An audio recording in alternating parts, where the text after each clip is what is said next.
Hi crafters, Amy here. I have some quick and easy birthday cards to share using some awesome innovative stencils from A Colorful Life Designs.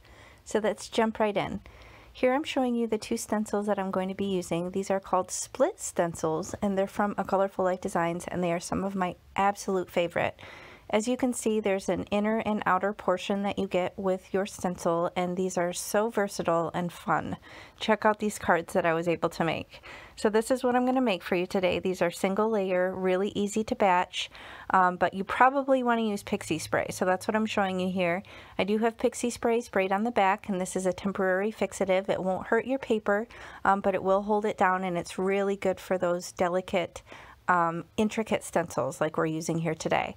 So you can see I'm kind of pushing the negative space or the open space over on the composition of my A2 size card base. And I'm going to use my brayer to just really push this down onto the cardstock, and that pixie spray will hold it right in place. And then I also have the magnets as a secondary option to hold it down. And I'm just going to use my blending brushes here, and I do kind of start off with just ink that's already in my blending brushes.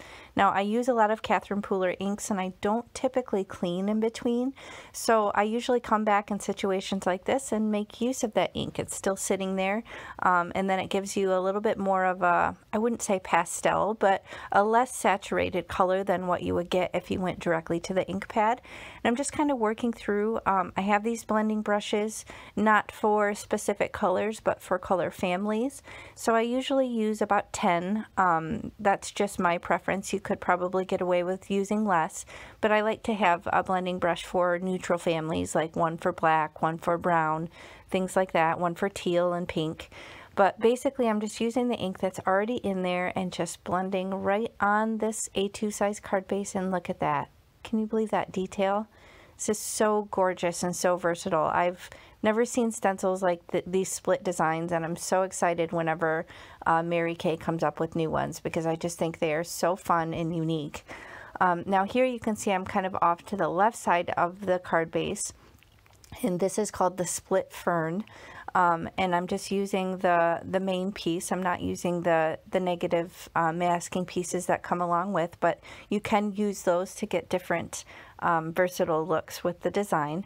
So here I'm just blending kind of greens and yellows and blues, things like that, that kind of remind me more of, you know, like a green fern type of plant.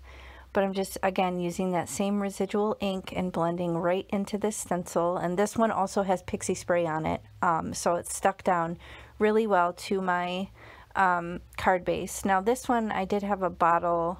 This had some residual pixie spray on it, and I had gotten a bottle, and I don't know if you guys have ever experienced this, but I got a bottle that had some, I don't know, chunky bits. I ended up having to replace it. So if you do get some residue left over on your card, go ahead and use, if you have one of these, this is an adhesive eraser. This will take it right off your card base.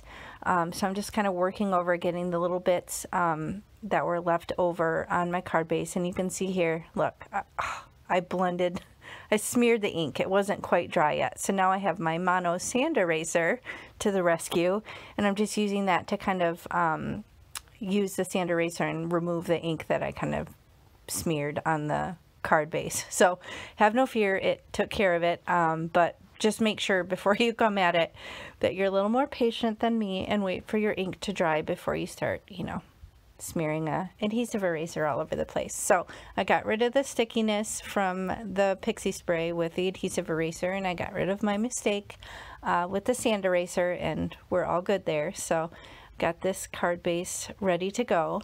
And here is my sentiment book. This is part of my batching process. I'll kind of die cut out a lot of things in advance and have them ready to go. This is just a 3-ring binder, and these are baseball pocket protector sheets, and I just have a bunch of sentiments or die cut words ready to go. And I decided to go with these pink fresh ones for this design. Nice happy birthday, as you saw. I have them in all different colors. And I added some blingage. Those are just little iridescent sequins that I use some liquid glue to attach them down.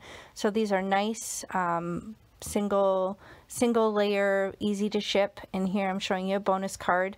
I thought this fern one makes a really good sympathy card. So I added some gold blingage and an embossed with Sympathy die cut there. So there's 3 super easy cards that come together in a snap using these brilliant stencils. So be sure to check out the shop at A Colorful Life Designs. There are loads of these split stencils and various other ones to check out. So thanks so much for watching. I'll catch you next time. Bye.